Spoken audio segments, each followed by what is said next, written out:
자, 오늘은 척추측만증 교정에 대해서 말씀드려 보겠습니다. 척추측만증을 또 무조건 좋아진다라고 얘기하면 조심스럽지만 또 사기가 될 수가 있잖아요. 그래서 척추측만증이 좋아질 수 있는지 없는지를 정확하게 알 수 있는 방법이 있습니다. 자, 이 엑스레이를 잠깐 보시면요. 자, 이 엑스레이가 이렇게 휘어 있거든요. 그래서 지금 이 각도가 콤스 앵글이라고 하는데요. 그 각도를 재는 게 있는데, 자, 여기는 지금 37도가 나왔거든요. 자, 그래서 이렇게 지금 휘어 있는 건데, 요거를요 이렇게 레터럴 플렉스라고 해서 이렇게 이쪽 그 컨벡스라고 하죠. 볼록면이 있는 쪽으로 최대한 옆으로 꺾어서 서서 엑스레이를 찍는 겁니다. 자, 이 모든 엑스레이는요 서서 웨이트 베어링을 해서 스탠딩 엑스레이를 찍어야 되고요. 자, 그래서 이렇게 지금 갔을 때 지금 그 37도에서 14.5도가 나왔거든요. 그 말은 최소 37도에서 14.5도가 좋아질 수 있다는 이야기입니다. 왜 최소냐면 아직 뭐 교정이나 프로프리셉션이라고 하는데 어떤 그 뉴럴로지 쪽으로 자극을 준 게 하나도 없잖아요. 그러니까 최소 14.5도가 좋아질 수 있다는 거고요. 만약에 자, 이렇게 지금 휘어 있는데 이렇게 옆으로 찍었을 때 이게 이렇게 펴지지 않고 이렇게밖에 안 된다면, 예를 들어서 37도에서 뭐 36도밖에 얘가 가지 않는다면 이때는 교정을 하셔도 효과가 없겠죠. 자, 이 케이스 같은 경우는 이렇게 9개월 후에 찍어 봤더니 27.1도가 좋아지신 것을 볼 수가 있습니다. 자, 그래서 척추측만증을 교정 전에 얼마나 좋아질 수 있는지 정확하게 과학적으로 보여드릴 수가 있거든요. 아쉽게도 우리나라에는 지금 이런 엑스레이를 찍을 수가 없습니다. 왜냐하면 카이로프랙틱이 법제화가 안 되어 있기 때문이죠. 혹시 이 영상을 보시는 의사 선생님이 계신다면 이렇게 엑스레이를 찍어서 또 많은 환자분들한테 도움을 좀 주실 수 있었으면 좋겠습니다. 치료 방법은 간단합니다. 이렇게 디스트랙션을 한다며요. 이쪽에서 레터럴 포스를 줘서 이쪽 디컴프레스 하는 거죠. 그래서 그 프로프리셉션을 자극하는 건데요. 메인이 많은 분들이 뭐 뼈를 교정하는 거라고 생각하시는데 사실은 뼈가 아니라 뉴럴로지 쪽에 프로프리셉션을 자극을 해서 똑바로 하게 하는 게 메인입니다. 이 척추측만증이 왜 이렇게 생기냐면, 자, 이렇게 옆에서 봤을 때 우리 척추는요 이렇게 서비컬은 이렇게 로더시스라고 그러죠. 그리고 흉추는 카이포시스, 그리고 요추는 다시 이렇게 S라인이어야 되는데요. 만약에 우리 몸이 이렇게 스트레이트하게 되면 어떻게 될까요? 자, 이렇게 쫙 일자가 되면 아까 그 커브가 있어야 디스크에 충격 흡수가 되면서 몸이 버티는데, 이렇게 일자가 되면 쉽게 얘기해서 충격 흡수를 할 수 없잖아요. 그러면 몸이 쉽게 얘기하면 미친다고 그럴까요? 스스로 버티기 위해서 이렇게 틀어지는 거거든요. 그래서 교정도 하셔야 되지만 척추측만증 환자분들은요 옆에서 찍어보면 거의 목은 커브가 없어요. 그래서 일자목, 요추도 일자허리, 또 이 흉추도 카이포시스라고 하는데 이게 소실이 돼서 완전히 이렇게 스트레이트하게 거의 제 경험으로는 80~90%가 일자입니다. 그래서 이렇게 엎드리셔서 운동하는 게 많이 있습니다. 쉽게 말씀드리면 커브를 만드는 운동을 많이 하시면 좋고요. 효과적인 홈 엑서사이즈 하나 보여드리겠습니다.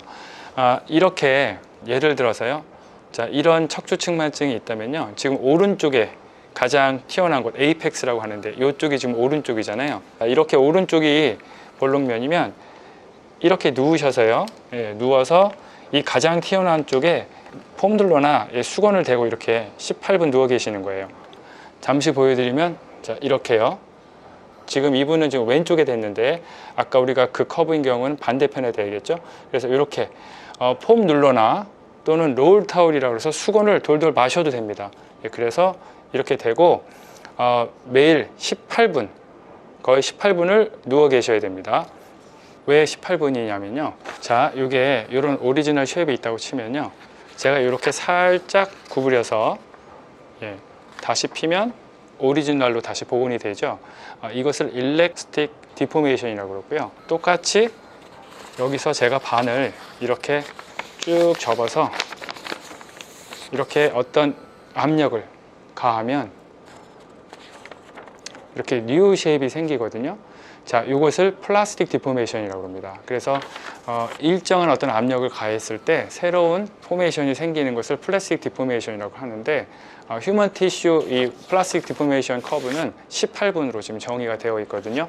그래서 18분 동안, 거의 한 20분 동안 뭐 좋아하시는 TV 프로그램을 보셔도 좋고, 명상을 하셔도 좋고, 어쨌든 20분 동안 매일 18분을 이렇게 하시면 좋은 효과를 보실 수가 있어요. 그래서 자, 바로 이런 원리인데요. 이쪽에 지금 롤 타올을 댄 거거든요. 폼롤러 또는 롤 타올을 대서 이렇게 스트레이트하게 하자는 얘기니까 집에서 이렇게 많이 하셨으면 좋고요. 많은 분들이 척추측만증을 그냥 통증 없으면 그냥 이렇게 놔두면 되는 거 아닌가 말씀하시는데, 제 개인적인 양심에는 반드시 하셔야 됩니다. 왜냐하면요, 자, 쉽게 말씀드려서 이렇게 척추가 휘었잖아요. 그러면 여러분 보세요. 이쪽에 지금 다 신경이 나오는데 이 신경이 이렇게 압박을 받습니다. 그러면 우리 신경은 작은 압력만 이렇게 받아도 거기가 붓고요. 되게 예민해지는데, 이 신경들이 전부 우리 몸의 장기와 뇌랑 커뮤니케이션 하는 신경들이거든요. 그러니까 우리 몸에 당연히 안 좋은 영향을 끼치겠죠. 우리 몸의 모든 커뮤니케이션을 못하기 때문에 그 피지올로지를 제대로 할 수가 없고요. 또 여기 보시면 이렇게 한쪽이 이렇게 컴프레스 되면 우리 몸이 스스로 안정을 취하고자 이렇게 뼈가 자랍니다. 이러면 본스포라고 하거든요. 그러면 이게 본스포가 생기면서 나중에 협착이 될 수가 있고요. 여기 보면 SI 조인트라고 하는데, 여기도 천장관절이 하얗게 나오면 이게 인플레임 돼서 염증 생겨서 천장관절이 되게 아프실 거예요. 예를 들어서 이렇게 허리가 휘시면 우리 몸은 이쪽을, 허리가 휘었기 때문에 얘가 딱 고정하고자 이렇게 근육들이 뭉치거든요. 그러면 얘만 이렇게 천장관절만 2배로 이렇게 움직이게 되어 있습니다. 그러면 이 천장관절이 염증이 생기면서 되게 아프시겠죠. 그래서 천장관절 아파서 힘들어 하시는 분 상당히 많으신데, 여기에 암만 어떤 치료를 하셔도 얘를 똑바로 하지 않으면 계속 문제가 되겠죠. 그래서 이쪽에 제대로 된 컴프레션을 줘서 커브를 원위치 시켜야 되고, 일전에도 말씀드렸지만 이렇게 급성으로 그 천장관절이 아프신 분들은 스퀴즈를 해서 인대를 강화하시는 걸 하셔야 되기 때문에 벨트를 차시는 걸로 하시면 되겠습니다. 자, 그래서 척추측만증은 덮어놓고 교정한다기보다는 이런 확인 절차를 걸치셔서 운동, 또 교정, 체형에 신경을 올바로 쓰셨으면 좋겠습니다.